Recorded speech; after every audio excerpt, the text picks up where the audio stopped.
Hello and welcome to Great Western. In this edition we are off to Ballykissangel country. Ballykissangel was a very important show in the 1990s on BBC television in the United Kingdom. It occupied really high ratings on Sunday evenings on BBC One for almost 5 years. And it was a sort of show that sort of got into everybody's heads and got into everybody's hearts.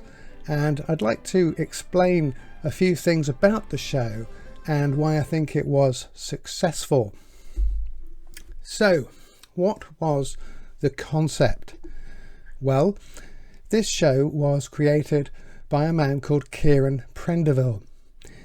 And for somebody of my age in the 90s, Kieran Prendeville wasn't thought of as a writer, but he was actually thought of as a TV presenter on Tomorrow's World, looking at futuristic inventions. But somewhere between Tomorrow's World and 1995, Kieran got into script writing, and he created a series for the BBC called Roughnecks, about life on an oil rig. Now, I can't say that I've ever seen Roughnecks, but I do remember Roughnecks being broadcast on the BBC.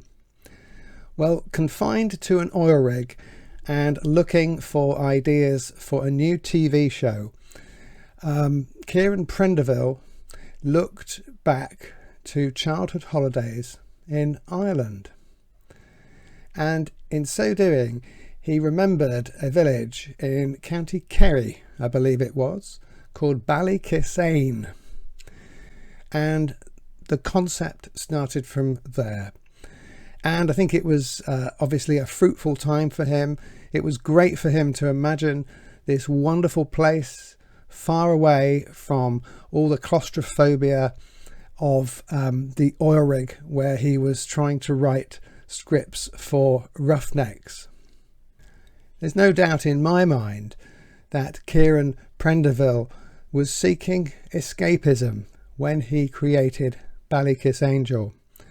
And around this time in the 1990s, on Sunday evenings, particularly on the BBC, there were a succession of programmes that TV dramas that promoted this sort of escapism lifestyle.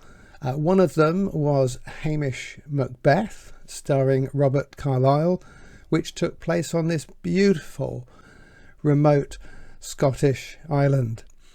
And there were other shows in this vein as well, most notably 2001's Monarch of the Glen, which was also very successful and was on in a similar time slot to Ballykissangel. In fact, if you're a fan of Monarch of the Glen, I might do an episode on that one day. And I think it's fair to say that Monarch of the Glen basically took over where Ballykissangel left off. So, escapism. It's Sunday night, you're turning on the TV and you might be thinking about work or a list of chores that you have to do on Monday. And therefore, the premise of escapism on a Sunday evening is very, very enticing. And what could be better than being transported to a fictional village, not in County Kerry, but in County Wicklow, south of Dublin, in what's known as Ireland's Garden County, to a village called Ballykissangel, which is nestling in beautiful mountains with lakes and wonderful views. And in this village we have everything that we can imagine in such a drama. We have a church, we have a pub, we have a policeman, we have a wheeler-dealer businessman, a strict busybody shop owner. We have two workmen who get up to ridiculous schemes and we just have life encapsulated, life as we probably would like it, all in one place, where everybody knows your name. And that is the concept behind Ballykissangel, and that gives rise to those wonderful feelings of escapism that we see in the show. The show revolves around a parish priest, a curate, so a junior priest called Father Peter Clifford. He has just been sent over from a parish in Manchester, and this sets up Ballykissangel as the classic outsider comes to a small town trope, but it works really, really well. He's English, he's northern, but he's English, and he is in the heart of Ireland.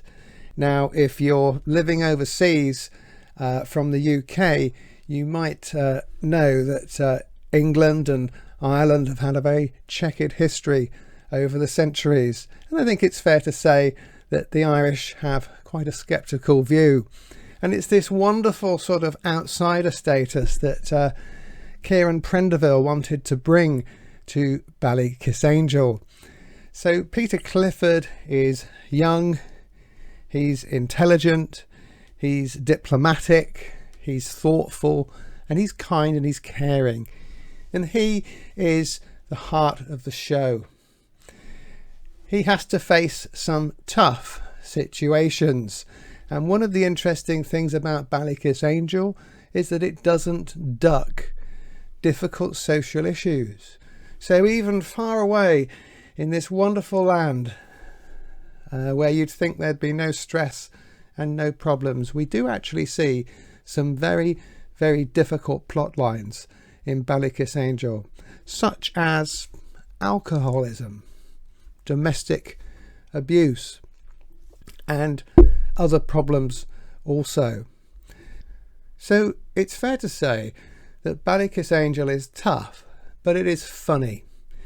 Ballykissangel isn't exactly a TV comedy, but it's definitely a feel-good drama. And Peter's situation is tough because, being a priest, he is not allowed to marry or have a relationship with a woman, and he falls in love with the rather agnostic or atheistic landlady of Fitzgerald's pub, Assumpta Fitzgerald. And this difficult relationship, this forbidden love, is probably the central theme of the first 3 series of Ballykissangel. It's resolved at the end of series 3. I certainly won't tell you how, because I don't want to give any spoilers in this episode. So escaping to Ballykissangel probably seems like an idyllic thing for Father Peter Clifford. But Ballykissangel is a small town, maybe it's even a village, and this is where everybody knows your name. Over the road from Fitzgerald's is the fearsome Kathleen Hendley, a strict Catholic, and she knows all the comings and goings of what is going on, and quite soon she is onto Peter's case, fearing that he's not only English, but perhaps theologically he's a bit liberal, and morally he's a bit lax. And by the way, Peter is often presented with these difficult moral conundrums throughout the 3 series that he stars in. And Father Peter Clifford is wonderfully played by Stephen Tompkinson. Somebody else who knows the name of Father Peter Clifford is his parish priest, the permanently grumpy Father Frank MacAnally, wonderfully played by an Irish actor called Niall Tobin. And Father MacAnally, like Kathleen Hendley, suspects that Father Peter is a bit liberal, certainly English, and may not be capable of the best decision making. But Father MacAnally is also a pragmatist, and he appears throughout all the series of Ballykissangel, and he is a really important character. I don't really have time to go into what happened next, but there were 6 series of Ballykissangel ending in 2001, and I will do another episode on some of these, definitely series 6 in the future. But suffice to say, the cast of characters assembles, and this show is absolutely must-see viewing. Like other shows that I've reviewed, it's a bit difficult to tell you exactly where you can watch it. Naturally, I have the DVD set, which I just find very easy. It just saves a lot of messing around. It's definitely on Freeview from time to time, and it may be on streaming and catch-up services. So it is well worth a watch. Each series has a slightly different flavour. Series 1 to 3 are very much a unity because of the presence of Peter Clifford and Assumpta Fitzgerald. Series 4 and 5 have their own unity. It's a time of change, new characters, some old characters leaving, and Series 6 is a kind of a standalone that occasionally loops back to Series 1 and 3. It sounds complicated, possibly it is, but I hope to explain that in future episodes. In the meantime, welcome to Ballykissangel country, and thank you for watching Great Western.